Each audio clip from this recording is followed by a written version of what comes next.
जय गुरुदेव, जय गायत्री माता। प्रज्ञा प्राण भाग 2। आगे गुरुदेव जी ने लिखा है कि अपने अपने समाज की आवश्यकता देखते हुए मूर्धन्य जनों ने उनका अविभार्व एवं प्रचलन किया है। समय बदलने के साथ साथ उनमें हेर फेर और सुधार परिवर्तन होता रहता है। हर धर्म संप्रदाय में सुधारक उत्पन्न होते रहते हैं, जो जब जहाँ टूट फूट और विकृति दिखती है तब उसकी मरम्मत करते रहते हैं। वस्त्रों और मकानों की तरह चिन्हित करते हैं। संप्रदाय में भी विकृतियां प्रवेश करती हैं और मरम्मत होती रहती है, तभी वास्तव में ये समाज के लिए उपयोगी हो सकते हैं।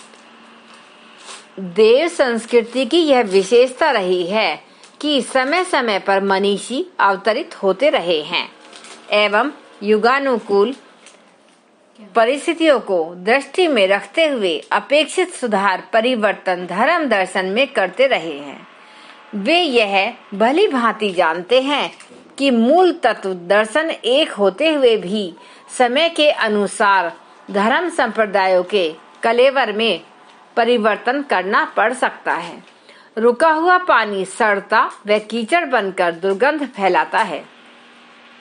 यदि प्रवाह न बनाया जाए तो विकृतियां समाज के वातावरण को दूषित कर सकती हैं। समय समय पर पुनर्निरीक्षण एवं तर्क तथ्य प्रमाणों के आधार पर विवेचन कर इसलिए संस्कृति का परिशोधन किया जाता रहा है। यही एक महत्वपूर्ण कारण है कि अनेक मतांतर होते हुए भी देव संस्कृति अब भी एक बनी हुई है। पूर्वाग्रहों की विडंबना से यह सर्वथा मुक्त है। ऐसे प्रयास समय समय पर विभिन्न सुधारक अपने अपने कार्यक्षेत्र में करते रहते हैं। सुधारवादी राजा राम मोहन राय। भारतीय समाज सुधारकों में राजा राम मोहन राय का नाम अग्रणी है। वे अपनी सदी के महान सुधारक थे। आरंभिक शिक्षा दीक्षा पटना एवं बनारस में होने के बाद उनने वेद वेदांतों का अध्ययन प्रारंभ किया। इससे उनमें वैचारिक प्रौढ़ता आई और तत्कालीन भ्रष्ट समाज व्यवस्था की भ्रांत मान्यताओं, कुरीतियों एवं धार्मिक अंध परंपराओं के प्रति पहली बार उनका आक्रोश उभरा। अपने विचारों को पुस्तकबद्ध कर प्रचलित कुरीतियों के विरुद्ध आवाज उठाकर जन चेतना उभारी। उनका यह कार्य पिता रामाकांत राय को नागवार लगा। बंगाल में उनकी अच्छी पद प्रतिष्ठा थी। वे नहीं चाहते थे कि पुत्र के इस कार्य से उनके मान सम्मान को ठेस पहुंचे। अतः आए दिन उनमें प्राय वाद विवाद होने लगा। विवाद जब कलह का रूप धारण करने लगा तो 16 वर्ष की अल्पायु में उन्होंने गृह त्याग कर दिया और घूम घूम कर धार्मिक व सामाजिक सुधार कार्य करते रहे।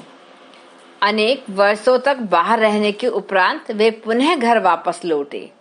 इसी बीच उनके पिता का शरीरांत हो गया। अब वे घर पर ही रहने लगे। तभी कुछ ही समय गुजरा था कि बड़े भाई भी चल बसे। तब सती प्रथा का दौर था। जबरदस्ती उनकी भाभी को भी जिंदा चिता को अर्पित कर दिया गया। इस घटना ने उन्हें झकझोर कर रख दिया। उसी दिन उन्होंने इस कुप्रथा का अंत करने का प्रण लिया और प्रयत्नशील हो गए। उन्हीं के प्रयासों से इसके विरुद्ध कानून बना। इस पर पाबंदी लगा दी गई। इसके अतिरिक्त पर्दा प्रथा एवं बाल विवाह जैसी कुरीतियों के उन्मूलन में भी उन्हें सक्रिय भूमिका निभाई।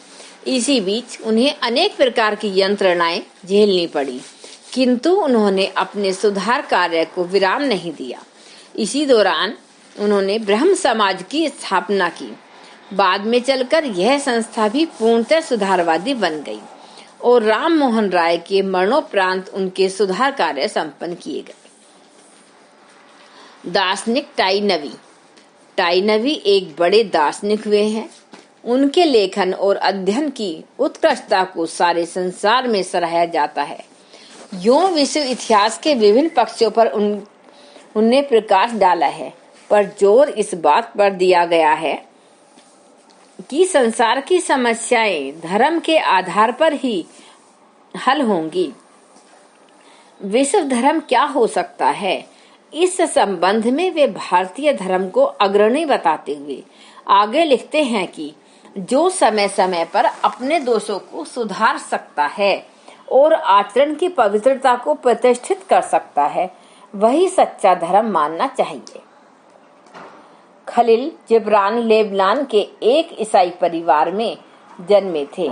शिक्षा की सुविधा न होने से वे अमेरिका चले गए। वहां उन्होंने साहित्य साधना को अपना लक्ष्य बनाया। धर्म के नाम पर चलने वाले व्यवसाय और छंद पर उनसे करारे प्रहार किए। फिर भी ईसा के आदर्शों के प्रति उनकी गहरी निष्ठा थी। वे चाहते थे कि लोग गुणगान भर न करते रहें, बल्कि उनके आदर्शों को व्यवहारिक जीवन में अपनाएं। गद्य में ही उनने कविता जैसा साहित्य सृजन किया। उनकी बोध कथाओं का संसार की सभी प्रमुख भाषाओं में अनुवाद हुआ है, जिनसे प्रेरणा लेकर अनेक ने धर्म के मर्म को समझा, वे स्वयं को धन्य बनाया। धर्म की विडंबना मिटाने वाले लूथर। मार्टिन लूथर के पिता जर्मनी में एक लोह कारखाने के मालिक थे। उनकी इच्छा बड़े लड़के को वकील बनाने की थी, पर उस धंधे में छल प्रपंचों को देखते हुए उन्होंने इनकार कर दिया और धर्म प्रचारक बनने की इच्छा प्रकट की। पिता ने अनिच्छा पूर्वक आज्ञा दी। वे चर्च के विश्वविद्यालय में भर्ती हुए। स्नातक बनने के उपरांत वे पादरी हो गए। उन्हें मिशन संबंधी अन्य कई महत्वपूर्ण कार्य सौंपे गए। लूथर ने तत्कालीन धर्म विडंबना को बारीकी से देखा। बड़े पादरियों का जमघट सामान्य लोगों से पैसा वसूल करके ईश्वर कृपा एवं स्वर्ग मुक्ति के टिकट बेचता था। इस धंधे में उन्हें करोड़ों की आमदनी थी। उस धन से अय्याशी करते और गुलछर्रे उड़ाते छोटे पादरी भी उनकी देखा देखी चरित्र भ्रष्ट हो चुके थे। वे धर्म कृत्य भर करते कराते, किंतु आचरण की पवित्रता और सेवा साधना पर तनिक भी ध्यान न देते। लूथर इन कुकृत्यों से जल भुनकर खाक हो गया।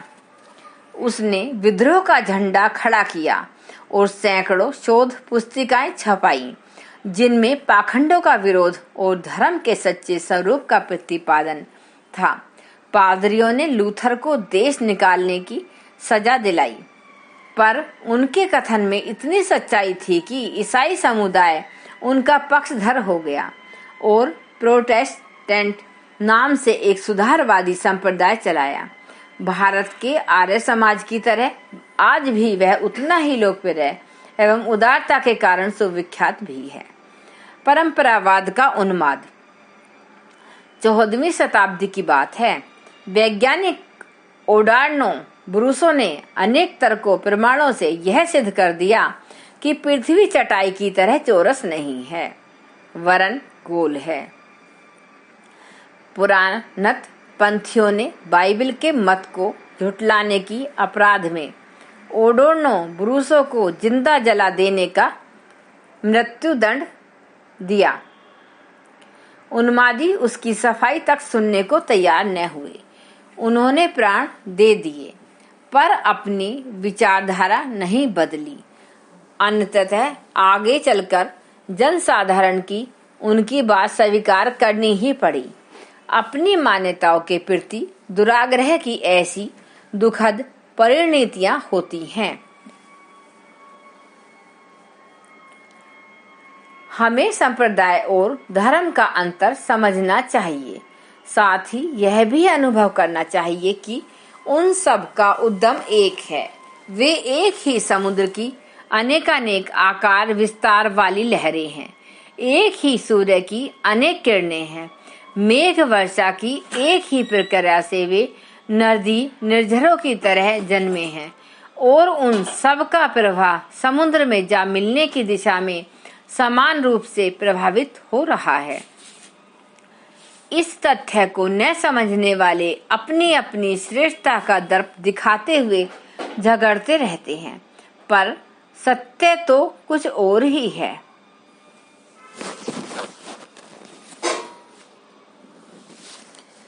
धन्यवाद।